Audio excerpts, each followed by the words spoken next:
Help support AMTV by becoming a patron, an AMTV staff member, and following us over on Twitter.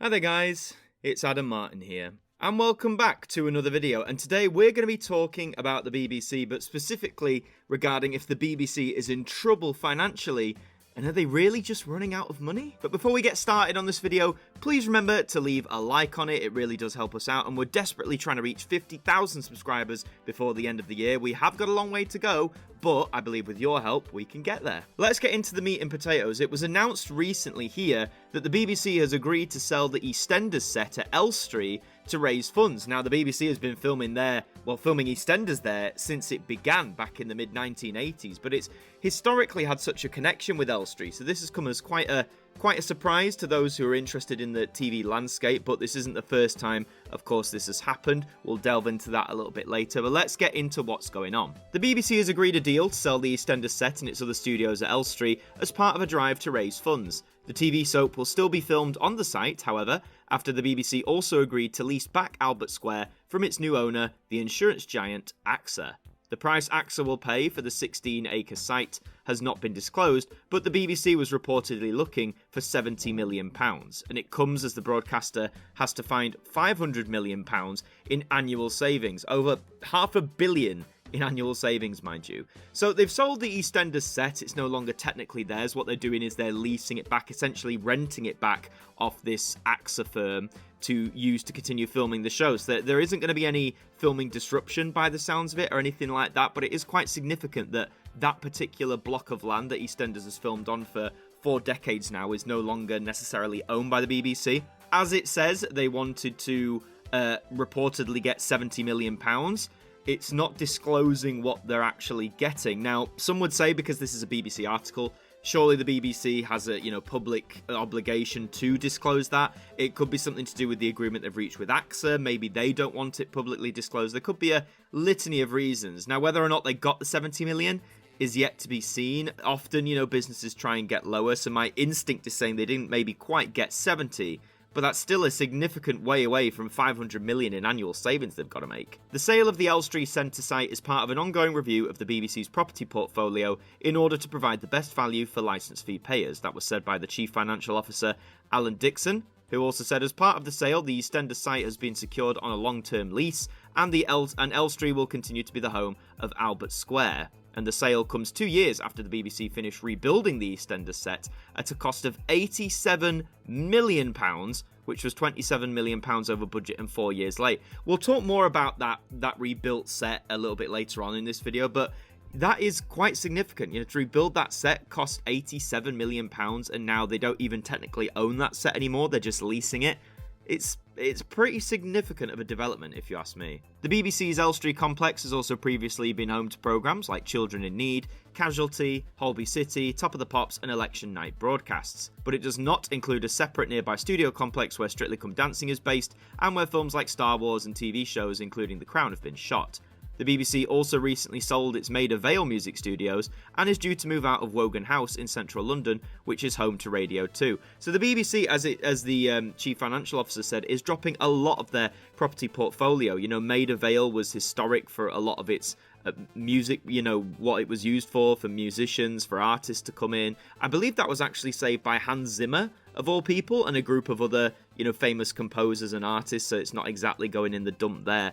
But, there is a key reason why the BBC is doing this at this time, which I'm sure some of you already know, but we'll touch on that in just a second. I just want to finish this article first. AXA said it would redevelop the historic Elstree complex to capitalise on the high demand for UK film and TV studios. John O'Driscoll, who's the global co-head of real estate for AXA IM said the structure of the transaction allows the BBC to continue its production on the site for at least another 25 years, while providing us with the opportunity to invest in the site to create new world-class studios. The whole area has a long and illustrious history of producing some of the world's most celebrated films and television series, and under our stewardship, we aim to continue that legacy. So at least, this firm, AXA, seem, from the offset at least, they seem committed to developing Elstree, recognising its history, recognising how important it is, saying that the BBC have got the EastEnders site for at least another 25 years. Is EastEnders going to be on air in another 25 years?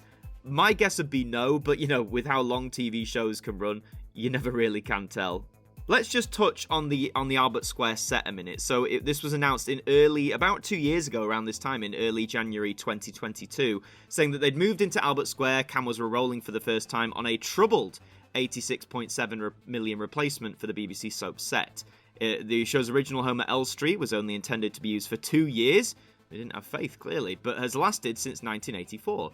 However, the nearby replacement has been plagued with problems, going way over budget and way over schedule, originally due to be finished by 2018 at a cost of £59.7 million. So they were 4 years late, and they were almost at £30 million over budget in getting this new set together. So, that was a significant investment for the Beeb, and, a delayed one at that. So in 2018, when it was meant to be finished, a critical report from the National Audit Office, which is the public spending watchdog, said that the old set was no longer fit for purpose, but that the new set wouldn't deliver value for money in the way that was envisaged when it was planned in 2015. So it took 7 years ultimately for this to come to fruition. It says some of the problems were built into the project from the outset, and some of the reasons for the delays and cost increases could have been addressed earlier by the BBC. And the following year, MPs on the House of Commons Public Accounts Select Committee described the construction as flawed from the start, saying the BBC was complacent and had made fundamental planning mistakes. And the broadcaster, it says at the time, strongly rejected the notion that it had been complacent, explaining that there had been challenges along the way, including construction market issues beyond our control and working on a brownfield site. Now, it's this seems like a case of he said, she said. The BBC could have easily been at some fault. Maybe some of these accusations thrown at them for this construction were overblown or an oversight. But the fact is, this was a massive investment. Again, nearly £90 million worth of a set that they don't even technically own anymore. And the main reason, why is all this happening? Why are they selling all these iconic, Maida Vale, Wogan House, Elstree? Why are all these being sold by the BBC? Well, it's all to do with the way they're funded, which of course primarily is the TV licence fee. Now, the licence fee has been a common occurrence for the BBC all the way back since 1927, and yes, of course, back then it was a very different landscape. Television didn't really exist, or a service didn't exist. It was mainly radio, but you had to pay a licence for that. Then licenses came in for televisions and then colour televisions, and it's just sort of persisted ever since. It's not really changed that much, in the last few decades. It's sort of the primary way. We pay a yearly fee, or you can spread it out across the year, but you pay ultimately a yearly fee in order to access live television and all of the BBC's services. Some time ago, when Nadine Dorries, our favourite culture secretary, was in charge, she was mainly responsible for freezing the licence fee at what it currently is at £159 a year. And, when you freeze the licence fee, that basically strangleholds the BBC in terms of their main source of income. Yes, they do have commercial operations like via BBC Studios and other things like that, but a large portion of what, how they earn their money, how they put back into the programmes they make, into the content they deliver, does come from this licence fee. But recently, back in December of 2023, it was announced that the licence fee would rise by £10.50.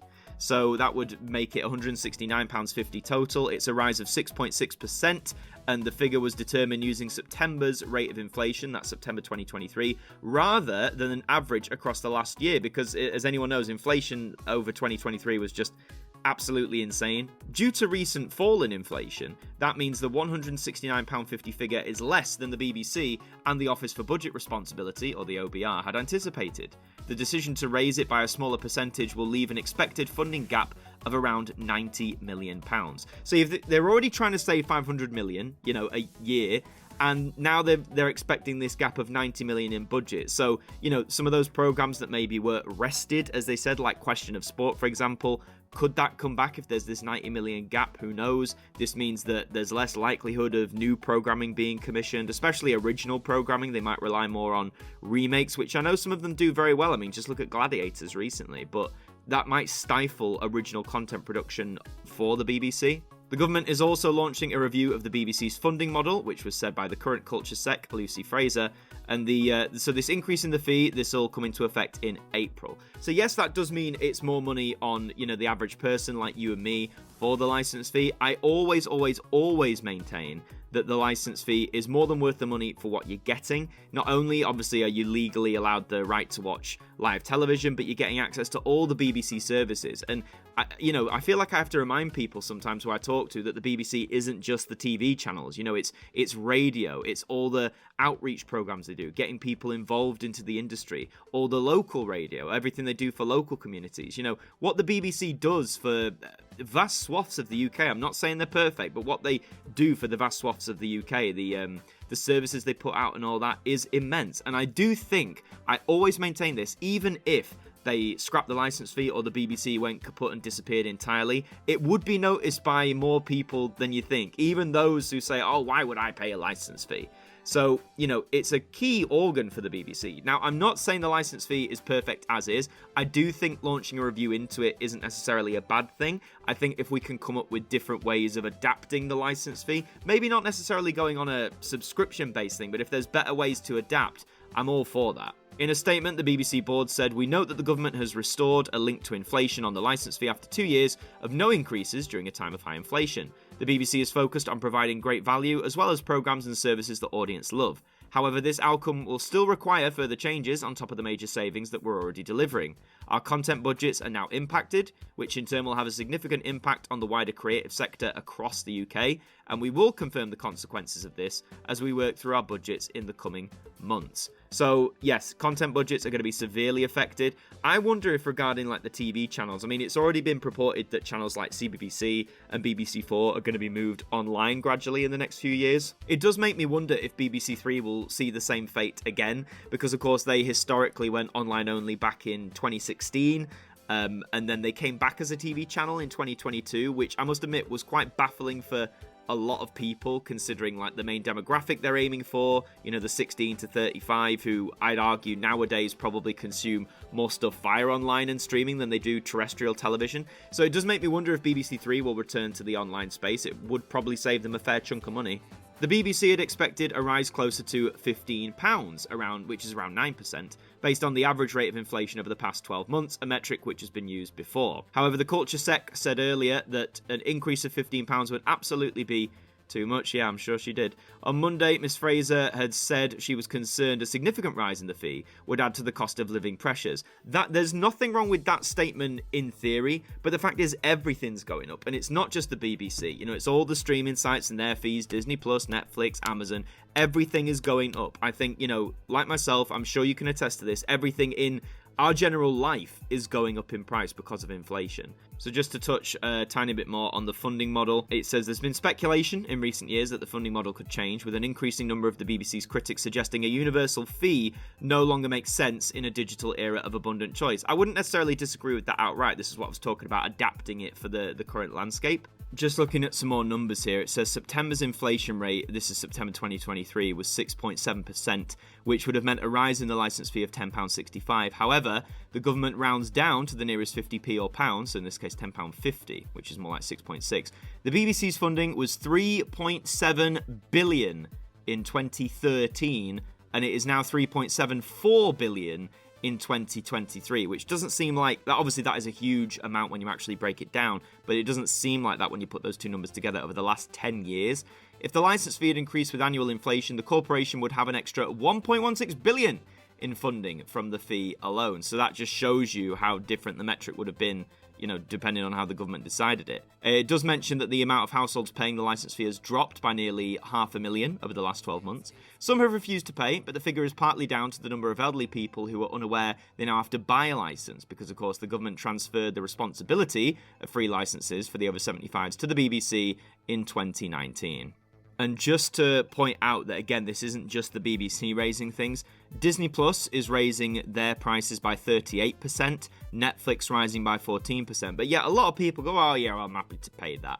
So I guess it all depends about what you want, what kind of content you want. But the BBC is far more than just entertainment, as we all should know by now. ultimately then, the BBC, you could argue, some would say is in financial trouble. You know, they're being asked to make huge, astronomical savings at a time when that is very difficult to do. They are battling with the main form of which they are funded, which is, you know, that's never good as well. The BBC's licence fee currently goes until 2027 via the Royal Charter. Part of me thinks it won't continue. You'd like to think, if they are serious about looking into ways of adapting this, that we've got 3 years until that date. I think it actually expires on the 1st of January. So we've got 3 years until that time, and hope if we can't find an alternative way of adapting or funding the BBC, then we might be in trouble. Because, yeah, I think if they just continued the licence fee as is post-2027, that wouldn't necessarily go down well. But, you know, look at what the freeze in the licence fee over the last 2 years, look what this has done to the Beeb in general.